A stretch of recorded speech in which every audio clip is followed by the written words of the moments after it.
asked Natalie in prep for this, was like, what's the craziest workout you done? And your answer was the marathon. Yeah. Which I thought was so interesting. Yeah. So tell me how it was. I actually loved the training process. Me too. The marathon itself, though, was like very mental, first off. Yes. That incline up to the art museum at the very end so it's like of miles, Kelly Drive. It's miles like 24-ish, 25? Yeah, 25 to like 26.2. Okay. Blacked out. At that point, I was like, oh my God, but I would do it again. Woo! Oh my God. I'm so excited. Open House with Steph. But a very special guest, Natalie Mitchell, aka Naturally Being Nat on Instagram. What's up? What's up? Hey girl. I'm like afraid right now because I know we're working out tomorrow and I'm like pending the questions I ask might lead to a severe ass kicking tomorrow, but I'm here for it, so it's fine. You won't be awake enough to understand if it's gonna be too hard or not. Probably. That's a very accurate statement. 6:30 a.m. Tuesdays and Thursdays. The only way to start your Tuesdays and Thursdays for sure. Entertainment. I don't know who's entertaining who. I feel like you're entertaining me most of the time. So many things, like literally so many things to talk about. We have the new year, holidays, staying fit. We were both college athletes. I don't know. I have like a crazy ass list, but I feel like a really good place to start could be, how did you get into personal training and nutrition consulting, really? Or coaching? I think I'm saying this right. Yeah. Tell me your story. So I feel like there's a lot of fitness people who are very similar to this, but I started the very traditional route of went into finance because I was good at math and everyone said that was the job that I should do because, you know, it's just stable. So I was like, all right, like I'll do that. I was a finance major in college. Where'd you go to college? Providence College. Oh, right. Go Friars. Everyone who went to Villanova doesn't like that answer. Low key. But I always wanted to like teach on the side though. And then the pandemic hit and I had to work from home and I realized that like nothing against finance for anybody. But I actually hated my job and I wanted to kind of like reroute. So I took the opportunity of working from home to kind of refine my skills a little bit. And then December 31st, 2021, New Year's Eve was my last day in finance, and I just went full force into full-time fitness instead of working the 9 to 5 and doing fitness on the side. I also got my nutrition while I was working from home because I didn't really have anything else to do during COVID. Yeah, we were all just shut-ins. It was a weird time. I was entertaining myself. That's so cool. Which I don't know if that was entertaining or not, but well, clearly education. So anyways, then I've been doing that since. It worked out. Okay. And so you are at the Fitler Club where you train me. Yeah. And where else? So I am also my own because I do have online clients. Right. And that is probably about like 50-50 split right now. That's cool. So I have my online clients, which is both personal training and nutrition. That is definitely more of not one-on-one where like you and I see you face to face. Yeah. I used to do virtual where it was like a Zoom call. I realized it's really not my niche because I just can't get a one-on-one reaction with that. Yeah. So hard. my online is I get to give you a program that's customized to you, but you can go do it in your own gym. You can be from California, Norway, it doesn't matter. You can also be from Philadelphia. Do you have Norwegian clients? No, I had someone from Denmark a few years ago. That was pretty fun. Okay, so wait, the time difference is a little tough, but yeah, I could see that. Wait, when did you start your Instagram? Naturally Being Nat. Oh, I started that fall 2018. But when I say I started it, it was very, very like vague. I was just kind of like, I was following a bunch of like health related things on my on my Instagram, and like I loved making things myself, like food wise. So I was like, all right, you know what? Like I'm gonna just create another account. I told literally nobody about it, not even like any of my best friends. My one best friend was so pissed because she found out from somebody random that I had this account. Wait, the Naturally Being Nat account or different? I was like secretive about it. And I was just like posting all like my recipes. Well, it's not a secret now. You have like 23,000 followers. Eventually I made it like my actual Instagram. Okay. My Instagram that was like personal back then, I haven't touched like at all. Like it kind of just like sits vacant, and everybody who just follows that probably thinks I've ghosted the world. So I have this like Naturally Being Nat one, but I was just posting my food, but then again, pandemic, so many fun things. Yep. I definitely got really involved with it and I loved it. My account started to take off. Obviously, more people were cooking at home and not going out. So like that's a the very food good stuff point. like really took off. Huh. But I didn't actually show my face on it until, I don't know, 2020. Okay. It was basically like just food. And then I started like posting my workouts. Like during COVID, I would post my workouts and like people would follow them. So post pictures of me. Yeah, obviously. Wait, so this is probably a good time of the year. We're a couple of weeks out from Christmas and New Year's, and everyone's like, goals. Let's be healthy. Okay, but what are your like tips for people to stay healthy during the holidays? Oh, this is a good one. And I bet you I will ruffle some feathers with this one because I definitely don't have a like. It's okay. I have like 5 people watching this. Speak your truth. No. Well, then lie to all of us. No. So my thing is that like I just don't really think it's that serious. I agree. I just think there's so much pressure. Like there's like the health people are like, True. do this, and this. And then there's the opposite types of health people where like they're just like, oh, like, like don't worry about eating this or that. Like you'll get on with your life. And I think we can meet in the middle here. For like, sure. You absolutely can go to your holiday parties. You can eat your cookies. You can do like anything, drink the alcohol. I know there's like some people are like, oh, stay away from that or like, do whatever you want. I do think that we have to have moderation because nobody wants to feel terrible the next day. Yeah. My biggest tips though for people is to eat how you normally do. Because if you get to holiday parties or anything, one, super starving. Right. You're not going to feel good the next day because you're going to tend to overeat because you haven't eaten all day. Yeah. You're also just not going to feel good because you put like so much into your body. And shit into your body probably. And it's like you can have the alcohol. You can have all this stuff, but like, have your protein and veggies outside of that. My biggest thing is like, if you decide to drink, if you decide to eat more sugar or anything like that, just try to like, make sure you have some protein, some color in your diet elsewhere in the day or the next day. Drink some water.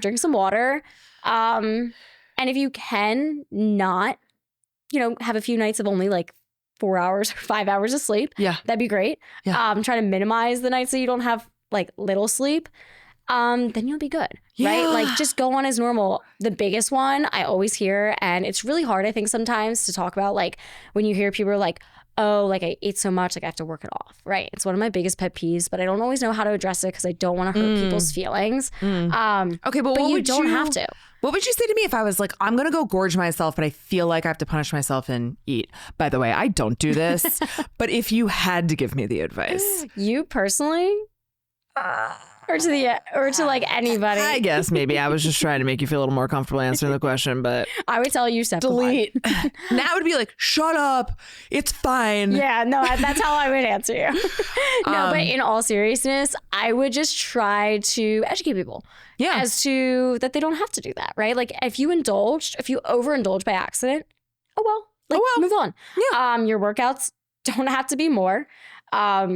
Sometimes I joke around with people that like, okay, you ate a little bit more. Great. We're going to get some more gains in the gym today because you have a lot of fuel in your body to use. Like you might have a good workout. Like kind of like joke around it a little bit. Sure. To lighten the mood. But I think it's like I've had conversations with some clients or just people in general that like it's a really good feeling sometimes when you go into the holidays without the pressure. Yeah. Right? Like totally. When you have a good like head on your shoulders and you can just be like, okay, like if I go to the holiday, eat a little bit more, like who cares? Like business as usual, like the next day, right? Like I'm going to eat how I usually do. I'm just going to like listen if I'm like overly full. Okay. If I'm actually like didn't eat as much as I thought the next day, like maybe I'm more hungry.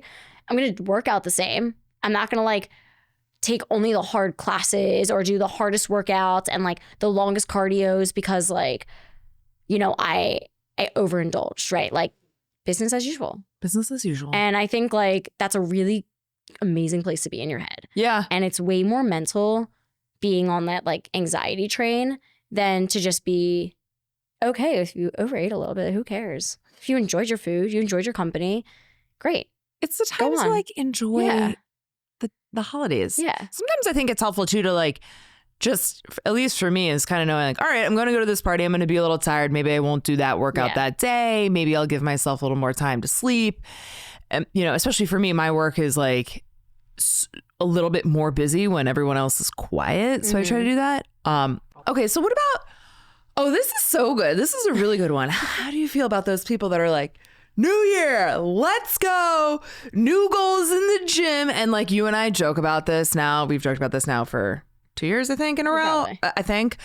Where it's like, God, why is it so goddamn crowded in here? It's like, and I say this with a lot of empathy and love and genuine excitement. Like, if those are your goals, that's awesome. Yeah. I've never been one of these people that's like, this is my year to get healthy. I just like never stop. And I think for me and you, not to speak for you, but fitness is just, it's kind of this ongoing science experiment that doesn't have a start and it doesn't have an end. But for the people who are thinking about really trying this year or figuring something out this year, maybe they've had a tough year, what are like the top 3 things that somebody could do to get themselves into a good routine for the start of the new year? Help from either a health, like a working out standpoint or a food standpoint. Yeah, I think the number one is to have a realistic plan. Nailed it. Don't go into it just like, I'm just going to try this out and do things gun blazing, because it's overwhelming. And when you go into, maybe it's like a new gym or you go back into your old gym, it's overwhelming. Yeah. And if you don't know what you're going to be doing that day, like especially in the gym, or you don't know what you're really going to be eating or like how to eat, like ask for help. I think that's the best thing you can do. Is we've talked about this, right? Why do you have a trainer? Like, you've worked out for how long, right? I have had trainers in the past, and I'm probably going to get one coming up in soon anyways. Like, I love having a trainer. I am a trainer. I love having a coach. And I think the best thing you can do is to just kind of give up the ego or give up the control and just ask somebody to give you a plan. We have so much decision fatigue in life.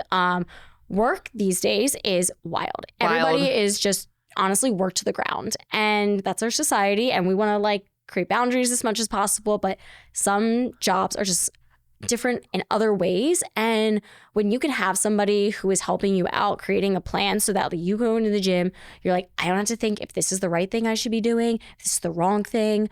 I just know what I'm doing. And I feel good at the end of the day because I make so many decisions in life for those 24 hours, but I don't have to make it for like that 1 hour in the gym. When it comes to our food, not knowing what to eat, right, for what feels good for you is taxing. Yeah. It's a roller coaster. Totally. And having an outlook like from somebody else is massive. And instead of a certain goal taking 5 years because you never asked for just a little help, it could have taken only like a few months, half a year for you to understand what your body feels like doing this. How it feels to put yourself first, right? Like, I think that's the biggest thing. I had a client a few years ago who our first day was November. Oh my God. Our first day was New Year's Day. Amazing. And I love that. She actually proved to be so consistent. She had never worked out before, and she was How long ago was this? I guess January 1st, 2022. And how old was this person?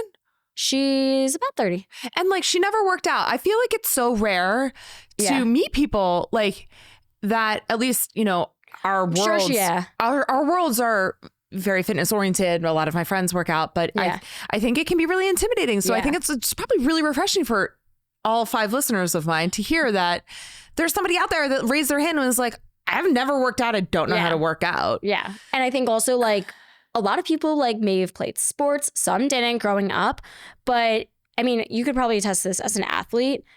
When you're just kind of like done in that sport, you don't really know what you're doing. I had no idea. You don't know what like to do in a gym still. You don't know how to work out. Like, I didn't know how to work out. You just are told to be somewhere. Yeah.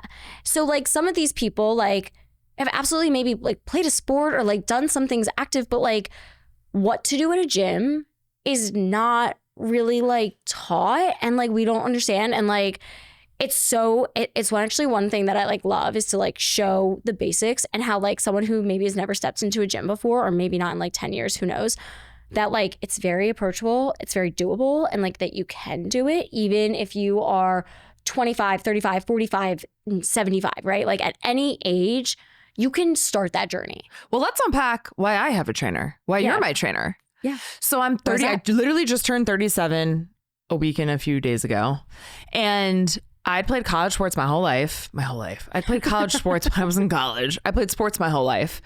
But to your point about like, you know, if you played college sports and you just didn't really know what to do after that, like I was completely lost as a person in this world of being athletic, you know, because my identity shifted from an athlete to just a person that played sports. And I had no idea how to go to a gym and not like black out, because that's like what we were groomed to do and to win. And now like my mindset around health and fitness shift from how to be a competitor on the field and win to, and push my body in that way to like, how do I just be healthy? And what does healthy look like for me? Which is kind of being defined in a lot of different ways. I mean, you have helped me immensely.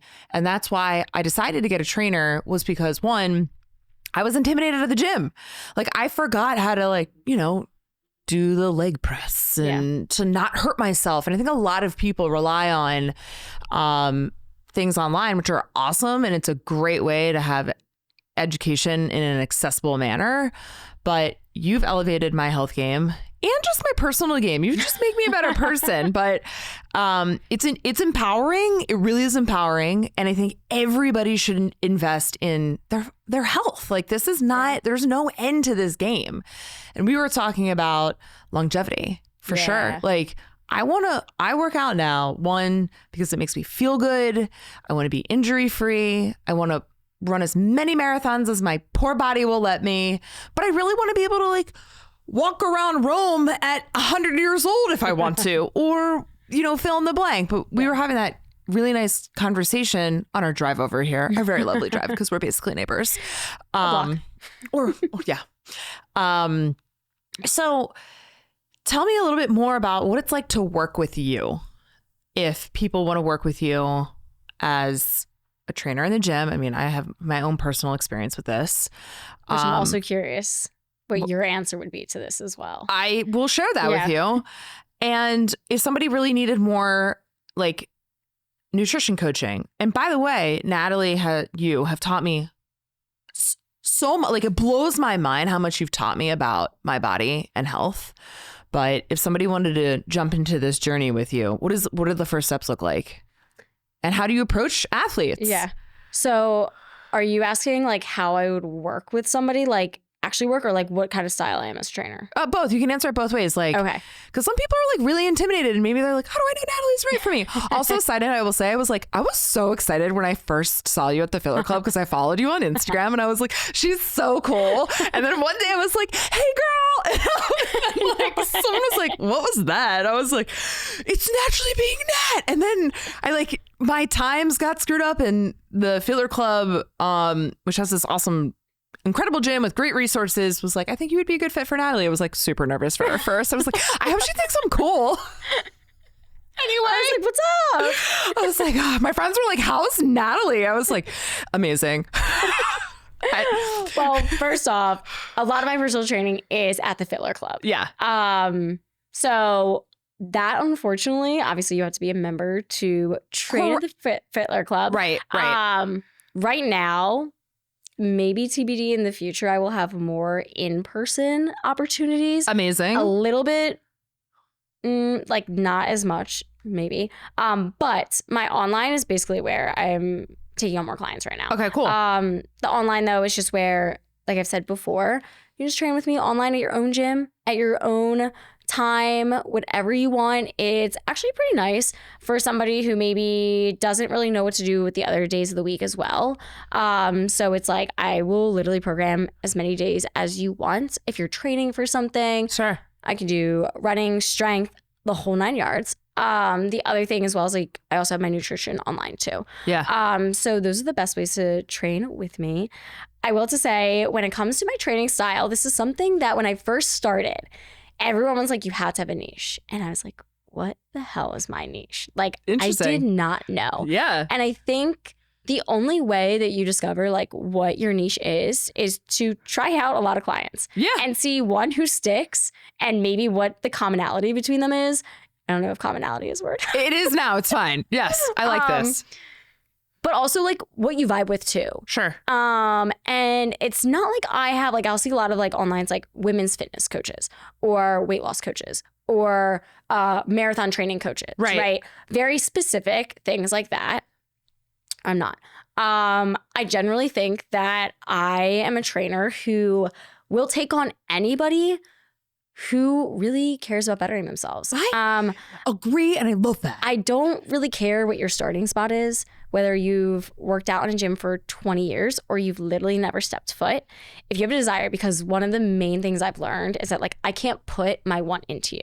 And if I have a client who is so eager and like willing to learn, and as a trainer, my goal is never to just kind of like gatekeep information. Like if someone asks me, like I full force will give them the entire information that I know so that they could maybe do it in the future on their own if they wanted to. Yeah. But it's that like I want people to feel empowered. So when somebody asks them in the gym, you know, maybe you're in the locker room and someone's like, hey, like you and your trainer were doing this, like, why are you doing that? And like they know why they're doing something. But I love people who are just like eager. So I don't care how old you are, your experience, your gender, anything like that. Like I'm willing to work with anybody. I think it's really it's cool because everything has gotten so hyper specific and you're just like, you're a trainer for the people. But I might not be for everybody because I will have to say I will push you. She's spicy. Well, yeah, I mean, for sure. People's like limits. Yeah. And I think I'm a very good puzzle piecer. You mean like after you run a marathon to go do some deadlifts and squats. Fucking we did squats. We did some serious squats. I looked at Natalie with like daggers in my eyes and fire coming out of parts of my body. And she was like, good, this is good. You're sore, great. I'm like, oh God. I have such a belief in people. Yeah, you do. And if somebody else isn't going to push them, then when are they going to get better? It's so funny. I have a 78-year-old client who's amazing. And, you know, it's like one thing today, she was like, I would have never picked up that weight. And I was like, look what we're doing now, right? Like, here we go. But it's like when someone's like, are we still going? I'm like, absolutely. Like, and they're like, that was really hard. I'm like, but you did it, right? Yeah. You did it. Great. Yeah. Okay, we're going to keep going. Nat has a little bit of a problem counting reps, though. No. Hold on. There's no trainer that doesn't have a problem counting reps. I'm like, you're asking me to 10, look at form. And she's like 4. Okay, that's exaggerating. All right, maybe. But you're looking at form, you're chit-chatting, which maybe I'm just a very big chit-chatter. We both are. But sometimes you just say listen, one or two more. You just miss one. You just say 2 more. But I always know when I upset you. And I'm like, that was 10. And you're like, fine.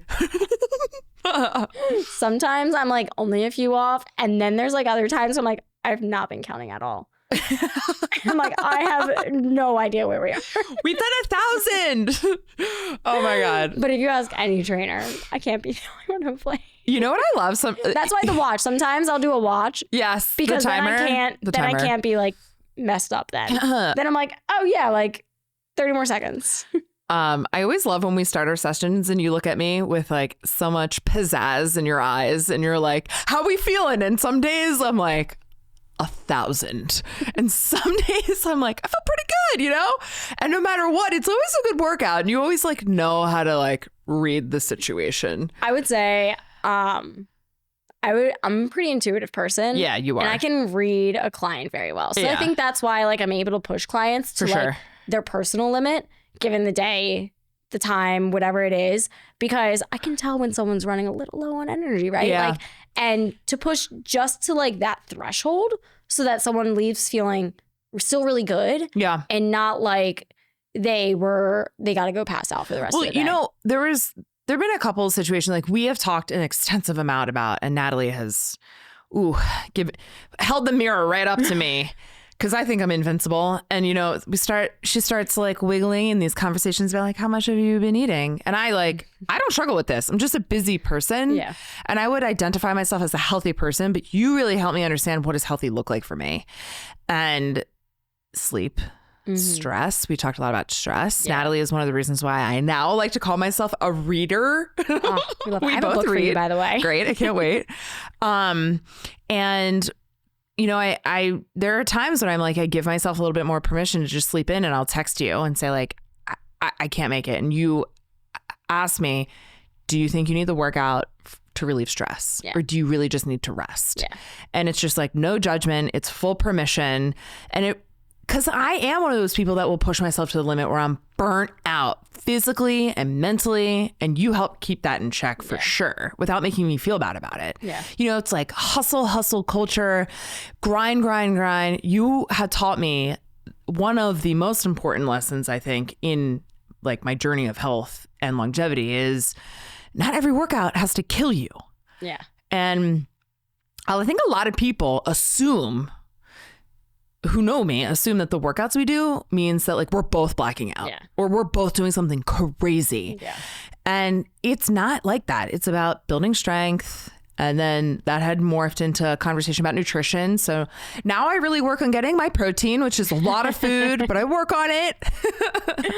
But I think that's a good segue into like, for maybe we can like shift this towards a little bit of a conversation around women, because we've talked about how important lifting for women is. Yeah. And your protein intake, your calcium intake, and how diet culture has screwed us up. Yeah. So for someone like me, as a 37-year-old girl who has been active, but like, what are the things that like you're telling me that we need to do, and what are we working on? Because there are probably people like me in my age range or around there. What are the things that are the most important to keep me injury free, away from some of these ailments, osteoporosis, osteopenia, other health issues that are going to help me live a long, beautiful life? Well, there's a lot of answers here. Yeah, but there are. We're gonna like bake it a little bit like more like surface level, because obviously we can get one-on-one. But the most surface level things is that when it comes to physical fitness, we'll do like fitness and then nutrition. First off, fitness wise, strength training. And I know that like it's intimidating. It's hard. I also don't want to get big. I want to get bulky, Natalie. And we have this conversation all the time. Steph's favorite thing to say is that she's going to get bulky from strength I call myself training. the Hulk. And what do I say? You're not going to get big. You're not going to get bulky. But and I haven't. Strength training is the biggest one. I think cardio is underrated. I think it all has to do with the diet culture, right? Like people follow eras. There for a really long time, people were saying that like, oh, cardio is like the number one thing. And all of a sudden we've changed to strength training. But people have all of a sudden been like, oh, hitting cardio is terrible for you. It's going to mess up your hormones, all this stuff. And it's not going to if you do it appropriately. Right. But strength training is going to be your number one when it comes to your bone density and just keeping your body in really good shape for longevity. I know we talk about this one a lot. But your muscle mass, how much you can put on every year is going to decrease a little bit. Sure.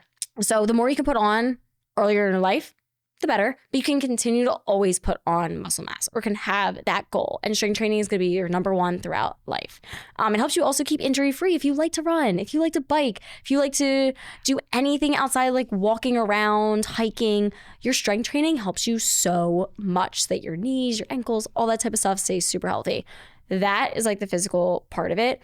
When it comes to nutrition, I think protein is not the only thing. Okay. But I think it is a massive thing. I think that if you could try to get protein with every meal, and one of the biggest things too is that I, being a busy person, absolutely use like supplemental protein, like protein powders or bars, but I don't think they are what you need to like absolutely lean on. If I maybe was at home all the time, and you know what? I'm not perfect. I could probably make more things that are more homemade, but at the end of the day, I need something to like help me out. I'm on my feet all day.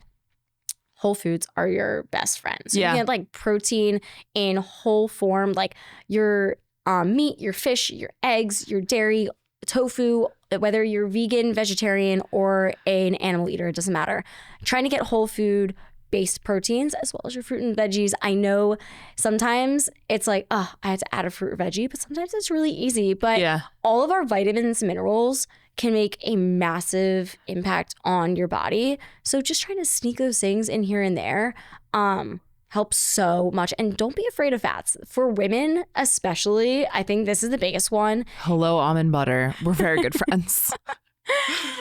Is that we avoid fats. And there's just so much good things about fats because they keep our hormones healthy. And, you know, you see a lot of women who may start to have issues with their periods, whether it's losing them or having irregular cycles or just ones that are super uncomfortable. And that's like a big one for very active people. So if you're not taking in the good nutrients of your proteins, your veggies, all that stuff, and fats, you're probably not going to give your body a helping hand. And I think that one's very underrated because we went through a diet culture for a really long time. Forever. That was like fat-free everything. Yeah. So that's like one that you can definitely try to improve your healthy levels by adding in a little bit more. Well, you helped me kind of refine some of this. So I would tell Natalie twice a week because we train, like what I'm eating. And then I realized me and a gluten-free bagel, we were seeing each other every day. And she was like, maybe just try 2 a week.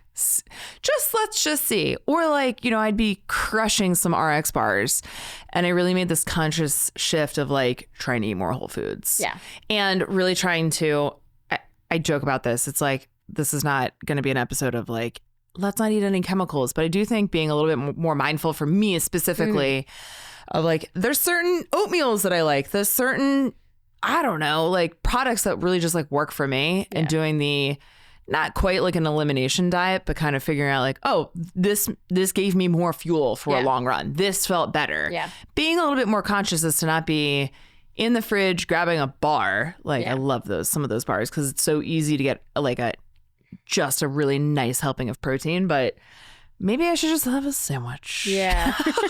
I think also the most underrated thing that you just said is figuring out what works for you. Yeah. Because we're not the same. So if you see the person that maybe is like a health idol to you on Instagram eating something and you go to eat it and it just does not sit with you, don't eat that shit. Don't eat it. Like, just don't do it. This is like super random, but like I've noticed just like in my own eating that raw red onion and red grapes, like they don't sit well with me. I don't know why. Yeah. Not many things make me bloat. Those 2 things specifically will just make me bloat. But like, you just have to understand though, like if someone is saying like you should eat this because it's healthy and like it's going to make you do X, Y, and Z, but you feel awful, don't eat it. Don't do it. Like it's just like there's certain protein bars.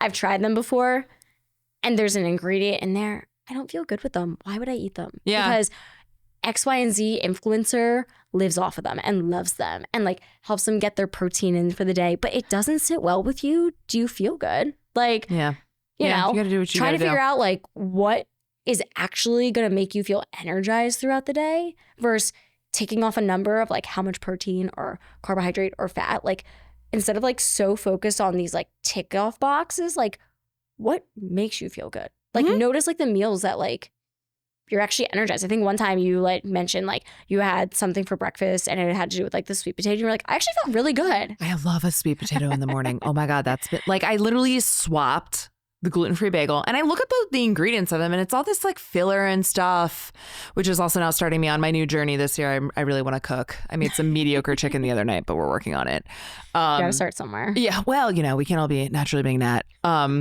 She started somewhere. She started somewhere. By calling my mom and asking for help. Mom, how do you cook this? Oh my God, I actually was going to text you and be like, hi, I'm cooking chicken. How long does this go in the oven for? I've gotten this text so many times from people. I would get actually, like a random like teenager of college or something. I'm like, hello, what'd you do for this? I'm like, oh, da-da-da. That's actually very good to know. I will panic call you. Hopefully it doesn't become a dire situation, but it might. Right. So moving along to a different topic, which something that we're both really passionate about that I have a lot of experience in, but you ran your first marathon. Oh, yeah. It was so cool to be like kind of in it with you a little bit. I mean, Natalie as ran the pro marathon. Yes. Well, I've had many times to practice, but what did you finish in? I finished in 3 hours and 31 minutes. That is, what is that, a mile? 7 something? So if you ask Strava. Yeah, let's ask Strava. Who said I ran 26.6 miles. Yes. It was less than 8 minutes, but I think my marathon, I think it was like an 8, I don't know, 03 pace or something. That like is that. incredibly fast. I don't know. Also, this is bringing me back to good times when, so in the Broad Street Run, for those of you who are not listening locally, and maybe you're from out of state, the Broad Street Run is a famous 10-mile run on Philadelphia's, one of the biggest arteries in Philadelphia that takes you north and south. And it's really cool. It's really fun. Like 40,000 people show up. It's the best. It's the best. It's the best run. And Natalie starts telling me, like, we start chatting about it. The sign up is in February, but we start talking about it. And she's like, you want to run together? And I was like, oh my God, I'm so nervous. I really hope she's serious. Like, she's so much cooler than me. She's probably not serious. She's probably just being nice. And then like the week of, you're like, well, what's the plan? I was like, oh my God, we're doing this. And then like, and then we ran, and I ran that pace. I ran like 8. Yeah. It was like 8-minute miles, I think. Yeah. And Natalie, especially at the end, we were really fast. Natalie was barely sweating and barely breathing. Like she was like, oh, how are you? Like, what are you going to do later today? I was like, I don't know. I was like, I'm just trying to impress you. Remember I said that I know my clients can push a little bit harder? You like actually, it was very funny because there was someone out there at mile like 7 and the person gave such a good cheer and you're like, they're dead. They're a sports dad, or like they're a coach. They knew. And we were just like having a great old time. But I seriously thought I was going to black out at mile 9 because Natalie was like, you can run faster. And I was like, oh my God. But anyway, we ran really fast. It was awesome. And it was so much, I mean, it was fun. So much fun. So fun. We had a great, and then it was fun to see Jake afterwards. Yeah. Maybe this year for Broad Street, it won't rain. Maybe it won't. I don't know. We'll see. Whatever. I think I want to get a party bus. I want to do the party bus. The party bus. You should. That was really fun. That was clutch. Getting to Broad Street's a shit show. If you could pick us up at the end, that'd also be great. We'll see what I can do. We'll see what we can do. The subway's a little cold. The subway's gross. That is one of the most repulsive experiences. You're in there with a bunch of sweaty, but like BOE, gross, crusty. It's part of the experience. I know. Post Broad Street Run. You're like, I think, you know what, you're right. Actually, it is part of the experience. Yeah. And the other part is like, wherever you live in the city is like, you kind of like, you feel like cattle. Like you literally feel like a cow. You're like, you get shuffled in to the subway and you're wearing your stupid medal. I mean, it's a great medal. I don't know why I knocked it. And the cape. And you're shivering. You're always shivering. And then you're like, you get in the car and then you're sweating and everyone smells. And then it's the most fun race. And then you walk, and then you're like, I have to walk home. I live 10 blocks from the subway. 2 years ago, I ran home because I couldn't take the cold. Well, sometimes you just got to do that. But the Philadelphia Marathon. So we were training and you were telling me it was your first, and it was just it was really cool because you're an incredibly fit person, but you'd never run a marathon. And when I asked Natalie in prep for this, was like, what's the craziest workout you done? And your answer was the marathon. Yeah. Which I thought was so interesting. Yeah. So tell me how it was. I think like we were talking about like what the craziest one, obviously being an athlete in college, we had some workouts that like brought us to blacking out probably. Yeah, but for that's sure. like a whole nother like that's a whole part of my life that needs its whole episode. Yeah, that's you'll come back. We'll talk about that. Wild. But I think this was most mental. So I love a good mental. I definitely went in a little late to the game with a goal pace. Okay. And maybe what's late in the game mean for you? I think I decided that I wanted to go for like a 3:30 6 weeks prior. Okay, I decided maybe 6 or 8 weeks prior. Well, that's not bad. So I originally like had no idea how this was gonna go. I've never run past 13 miles. Okay. I've done 2 halves in my life. Okay. One of them was earlier that year. Nice. And I was like, all right, like let's just see what long distance is gonna be like. Wait, long distance being a marathon. Okay, so a half marathon isn't long distance to you. Longer distance. Okay. Longer distance. Okay. So I actually loved the training process. It taught me like so much. And I felt like they say it's a job, but it's like such a rewarding job. And I think half the, it's funny because like you kind of joke that like the process is so long and like meticulous. And then you're like, oh my God, I still have to run 26 miles after like I've trained for so many weeks. And it was like so much fun. There's like, you know, some runs were like, that was like awful. Oh, you know what? I had one failed run. That was probably the worst, but I didn't complete it. So, but the marathon itself, though, was like very mental. First off, I got to the start line and my headphones were dead. What a nightmare. The rookiest moves of all. Like, I wasn't planning on doing any headphones until like maybe halfway through anyways. Okay. So you ran it without music? Without music. Because just having to listen to Jake. This is... Jake is her boyfriend. Who's great. Wait a minute. He was with you the whole time? The whole time. And I didn't know that, actually. That's really funny. Yeah. But people ask a lot, like, what do you think about? Do you listen to music? I'm a girl that, like, as soon as I hit the pain cave and I don't think I'm going to leave it, I pop one in. Well, that was my point. That was like why I was bringing headphones and like I wasn't going to put them in, especially like you had told me about Walnut Street and how it's like the Walnut Speedway. And I was like, I got to listen to this.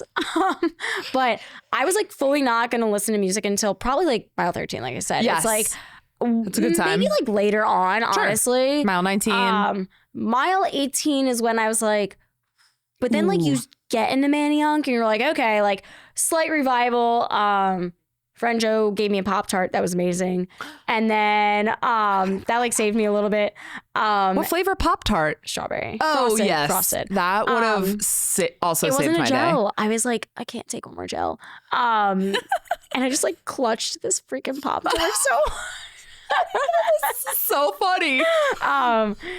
Getting to Manayunk, I'm still kind of dead.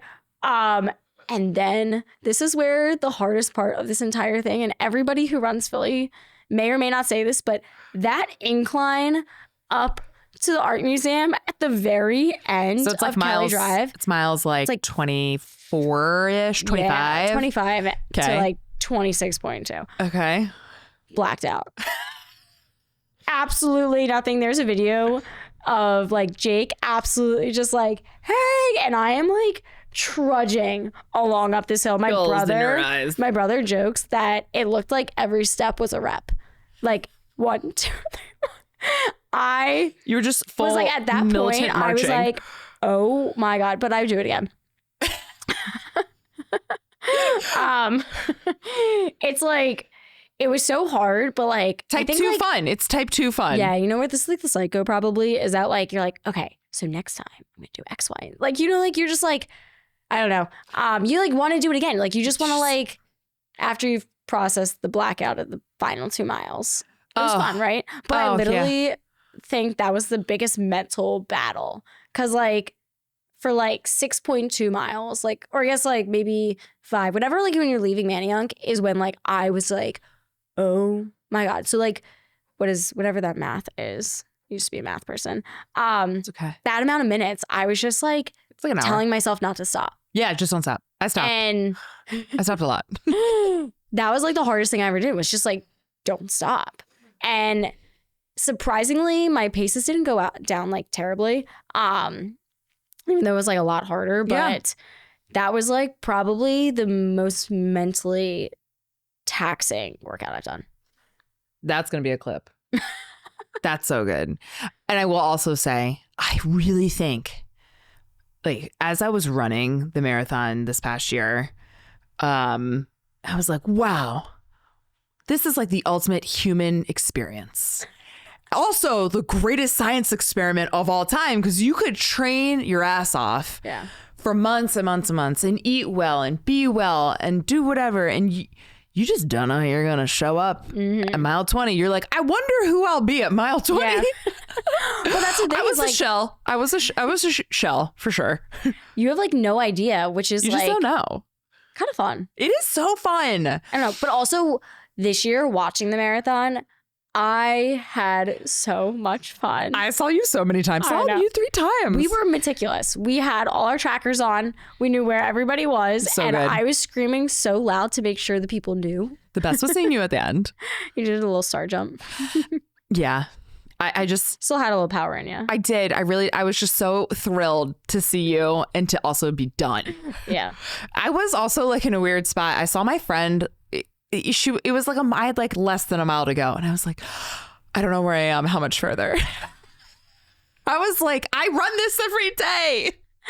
We all run Kelly Drive every day. Kelly Drive autocorrects to Jelly Drive all the time. I don't know why. The run's so good until I remember I had to go up the art museum. It's so good until it's not. And then I'm like, oh God. But then on the way home, it's just like kind of like a cruise, which is It's nice. it's nice. I played this one song and it was like, I'm coming home. I know what song that is. I think that's on. I have a playlist that's like private, and it's just like kind of like those songs that I will listen to while I run. They're kind of like the sad girl songs.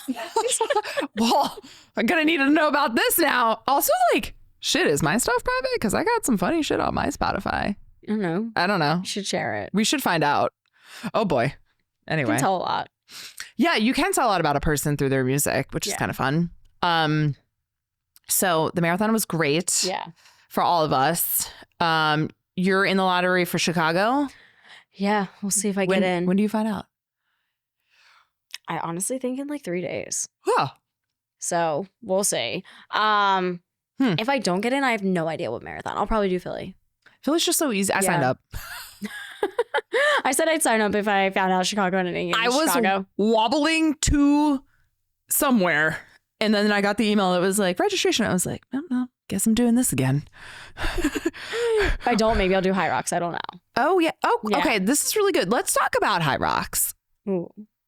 What do you want now? Okay. So I don't really know anything about it. I was a big CrossFit girl. I loved CrossFit post-college. It was a great way to be competitive. You were the first person that told me about High Rocks, and it's a hybrid way of working out, which I don't know. You explain, tell me what High Rocks is, and then what your experience has been so far. So High Rocks is new to me. I definitely just got into it this year. However, all the movements are similar. If you've done CrossFit, I would say you've probably done some of these, but essentially it's a mix of functional fitness moves with running. Running's a big component of it. So that's why sometimes people who run, like I'm like, oh, like this is kind of like a fun other thing to do. Yeah. Essentially what it is, it's 8 exercises and 8 1-kilometer runs. So you'll do a run and then an exercise. You do that 8 times. What's a kilometer? A kilometer is about 0.62. Yeah, that's what at the end of the day, you run just under 5 miles. Okay. But some of the movements are a little bit cardio based. Some of them are like pure strength based. But it's a race, just like a running race where you go as fast as you can, and whoever's the fastest person. You also can do it singles or doubles, as well as relay. That's like 4 people. So you can do it like a solo sport, or you can pair with someone. Either it could be women's, mixed, or men's. So it's like fun. I personally liked it because being an athlete, it brings it back out. Yeah. And it's like, it was the first time I feel like I've felt like an athlete again. Yeah. Since college. And honestly, I wasn't expecting this. The High Rocks like atmosphere is so welcoming. It is so competitive, yet so supportive. Like, oh, that's so cool. When we like finish, like we're finishing like neck to neck with some people, and everyone's like, oh, like good job, like chit-chatting with you. Like, did we all just compete against each other? Like, it's amazing. It's like everyone just is like each other's biggest fans. And so nice. It again makes you just feel like an athlete again, which I have loved. I've done 2 this year. So that is so cool. We should High Rocks train. High Rocks together. Yeah, let's do it. Well, yeah, I would love to do High Rocks together with you.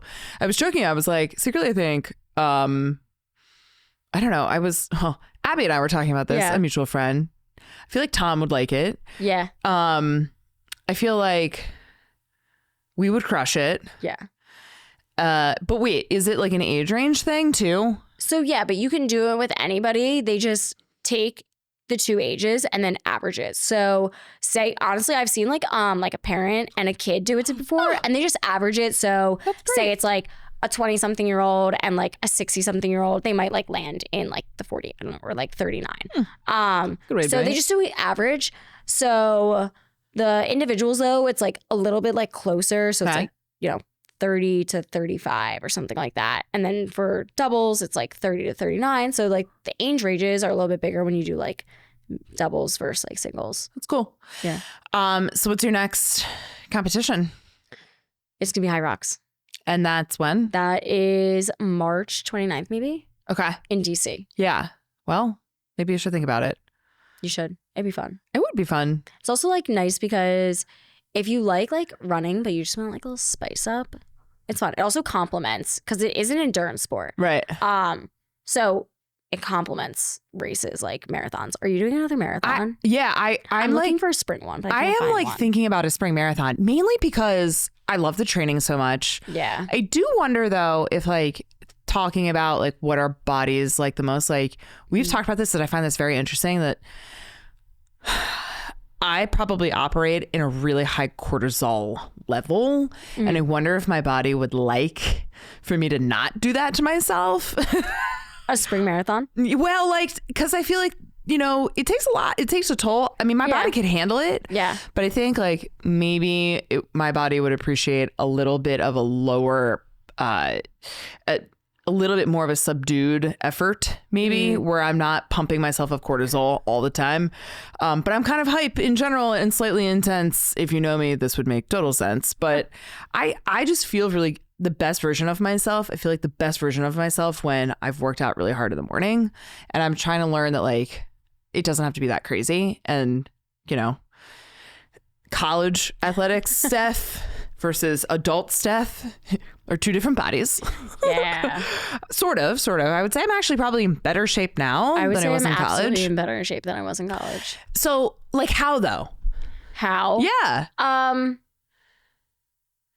Because for me, so I would say because I understand my body a lot better. Well, I think I'm just working out appropriate to my body. When I left college, I was 160 pounds and I'm 5'6". I was thick.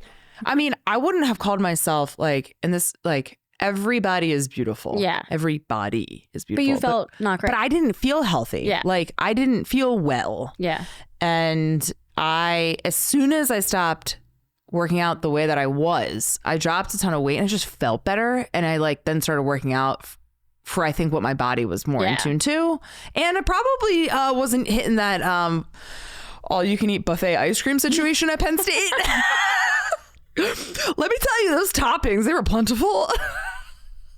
Okay, so anyway, but sometimes I'm like, so we have our ebbs and flows of what our body likes and doesn't like and all that stuff. And I do really think, like, we've talked about this, like, there's a thing called hibernation. Like, we shouldn't be pushing ourselves all year round. Yeah. So maybe I'll just do a really fast half. But I do like the idea of a spring marathon. Yeah. Because I really enjoy the training. I think it keeps me really disciplined. Yeah. It's something I'm so good at. It gives me a lot of confidence. Just, you know, when life gets hard, and life can be hard. Yeah. It gives me perspective that I can do really hard things. Yeah. Like run a fucking marathon. I don't think that's a bad thing.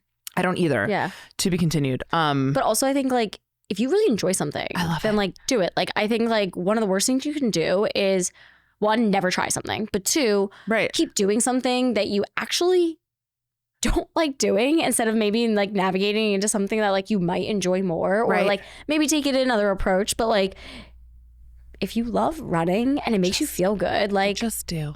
Why not? My first run that I did when I realized I think I liked running was hilarious. I like said to myself after I graduated, or after I was like really done playing college sports, which was really hard for me, really sad. Yeah, same. I was like, I'm going to go for a 10-mile run. I ran a mile. I don't know. I didn't do like a ton. Had no business. And it was really funny to think about what I wore too, because it was like long shorts. Everybody's like, I can see everyone's ass now when they're working out. And all these things are like so cute and stylish. Yeah. But that was not my outfit. And I printed out MapQuest at Penn State. And I was like, this is how I'm going to run 10 miles. That's how old I am. Or maybe I just should have done it differently, but there we go. And it was really fun. It was cool. It was like, wow, I ran 10 miles. And I remember my first Broad Street thinking that I was like a goddamn Olympian. I was like, I ran 10 miles. I am amazing. I will to say, like, after you've run like 26.2 miles, it is kind of like fun though to look back. And like, I remember when I trained for like my first half and I was like, okay, like an 8-mile run this weekend. Like, okay, I'm going to prepare X, Y, and Z. Like I was excited. Yeah. And it's not as exciting anymore. It's not. You're like, but it is fun to look back like, oh my God, remember when I thought that was really far? I know. But because like now it just seems like normal or like something that you would do. So it's kind of fun. Like, oh, remember when like I actually couldn't run that far? It's so crazy. Like, I think the same thing. Like I remember my first 20-mile run to train. I'm like, this is so far. Yeah. Now it's like, meh, sure, I'll have a glass of wine the night before. Who cares? I mean, I do not advise, but I used to be not actual nutrition advice. No, it's not good. One time I was running with my friend. She was running 20 and I met her on a run. She's like, man, I really don't feel well. I think I could like toss my cookies. She's like, I don't even know what it is. And she's like, I didn't eat anything weird. She's like, I only drank like 3 glasses of wine and had like a whole pizza with like hot tamales on it. But like, I was like, what? Oh my God. My friends are hilarious. But I'm like, hey, listen, if that works for you, works great, for you. Do it. Like one time, one of my friends in the middle of the Philly Marathon full on had like a pork roll. And I was shook. I was like, I would have barfed. You ever see people who like take like a fireball shot in the middle of the marathon? I'm like, I drank the beer in Manioc one year. Did you? Yeah. I do not advise that. No, my first year before I learned I had celiacs, which by the way, also like that was terrible for me. Probably why you were inflamed in college. Yeah. Well, man, there you go. Yeah.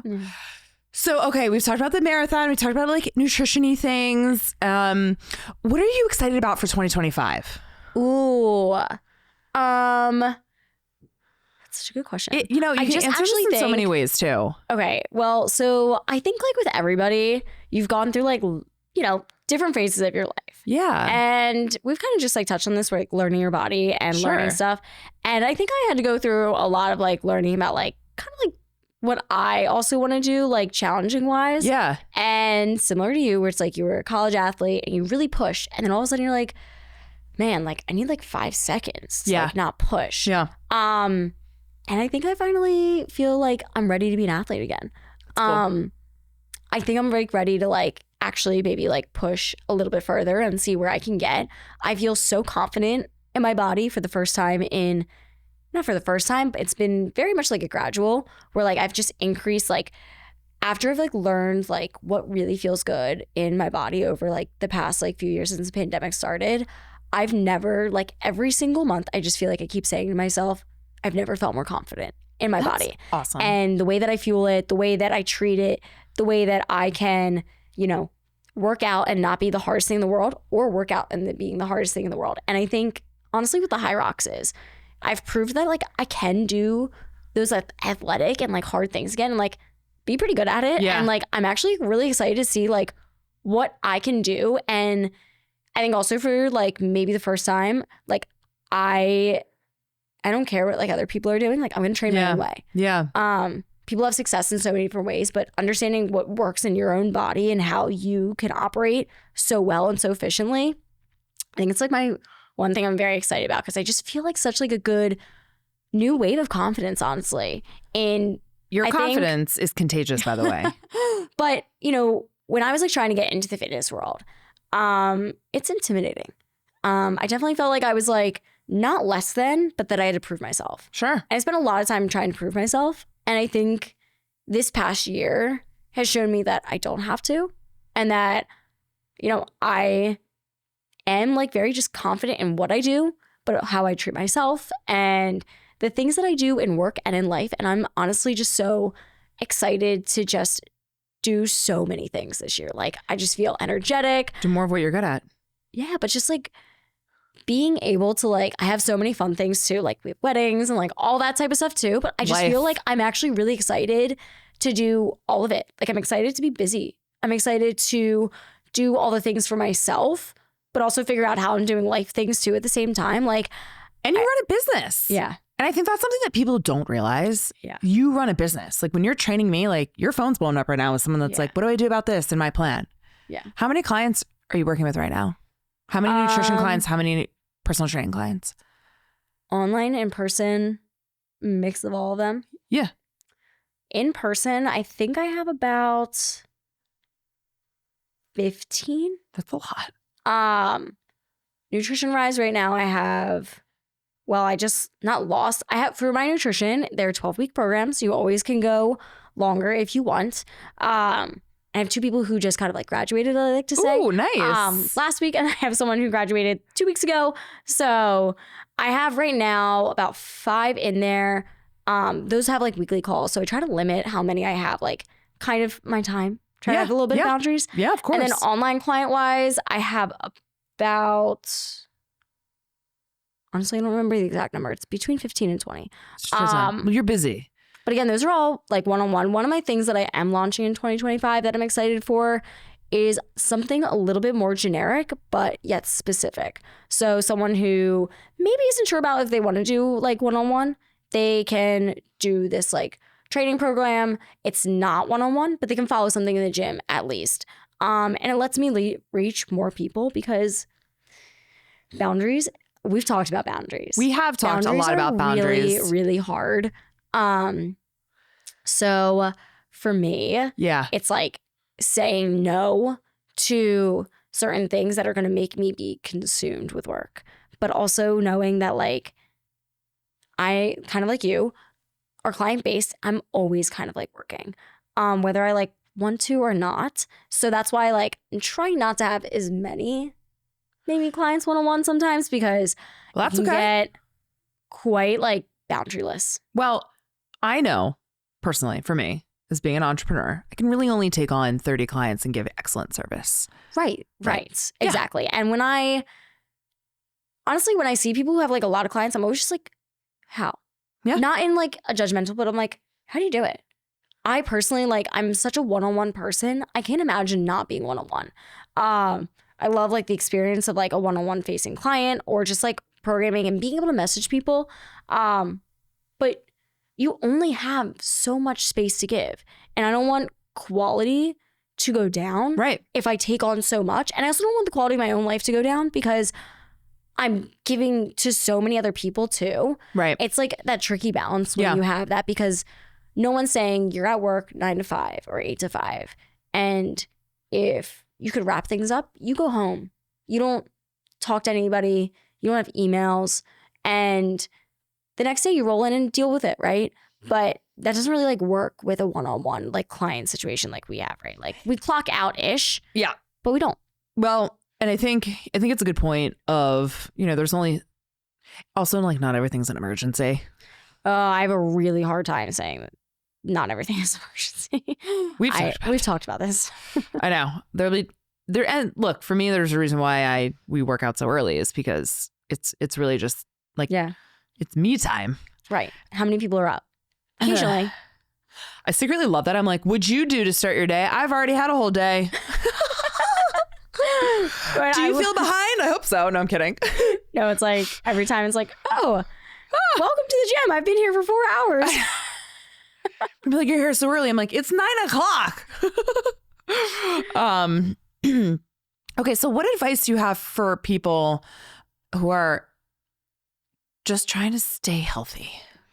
Maybe they're in like someone like me. I think the hardest thing, and this is probably not going to answer your question, is that it's very individual. Love the non-answer answer. No, you're right though. Because like to each person, they have struggles. And I can't give a one solid answer because to one person, making food at home is not an issue. Yeah. But it's maybe getting to the gym or decreasing stress or creating boundaries and sleeping and all that. But to the other person, they can't figure out how to get fruits and veggies and proteins in with their lifestyle, but they can go to the gym.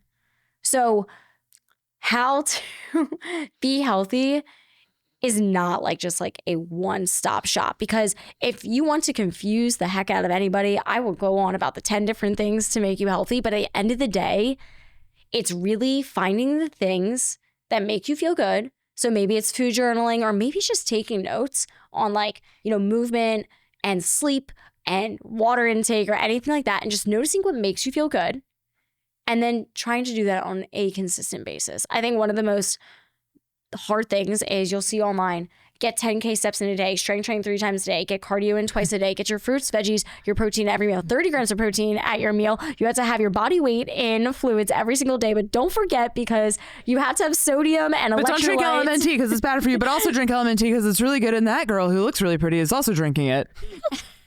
Exactly. Oh my God. And then you're like, fuck, I'll have the cookie. God, leave me alone. It's confusing, right? It's super confusing. And that's why I sought out help. Yeah. And I think the best thing, like I said earlier in this podcast, is just like ask for help. Ask for help. Because man. someone can help you figure out how to make fitness, nutrition, health sustainable, attainable, approachable to your own lifestyle, because not everybody is kidless like us, right?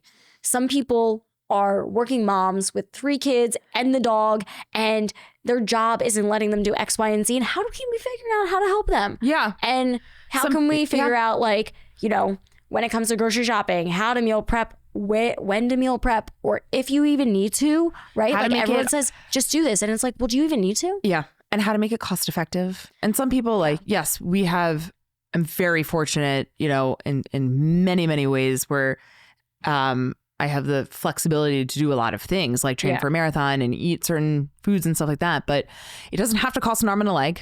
Yeah. And it doesn't have to take up too much time is what I've learned. And I think like we forget, like when it comes to like nutrition or anything, shortcuts are our best friend. Yes, they like, are. There are a lot of healthy shortcuts, and we don't have to, you know, make it this long, extensive thing. Yeah. Jake always makes fresh rice. I use the microwaved rice, the frozen rice. Me too. I'm like, it takes me 5 seconds. If he's home, I'm like, you can make it for us. But it's like, there's some things that I'm like, okay, Jake, make me dinner too. I'm coming over. There's so many like cost effective things that we can do. Yeah. And like one of my best things is oatmeal. I buy the big thing. The like, you know, non-glyphosate one, because apparently that agrees with my tum-tum better.